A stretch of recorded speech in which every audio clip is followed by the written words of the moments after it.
Mənim indi həyatım yaxşı mənada da, indi bunu pis yerə yazmasınlar, tör töküntüdür. Hər şey dağınıq.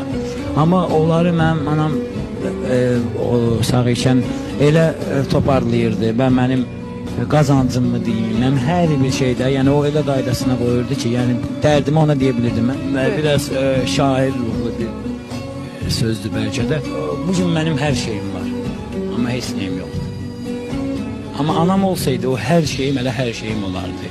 Yəni bugün ola bilər mənim maşınım, evim, eşiyim, ailəm, uşağım, giyimim, keçimim, özümü dolandıra bilirəm, 5-10 manat dostla, qardaşla dərdləşə bilirəm, hər şey var, əhatəmdə hər şey var. Amma anam yoxdursa, heç neyim yoxdur.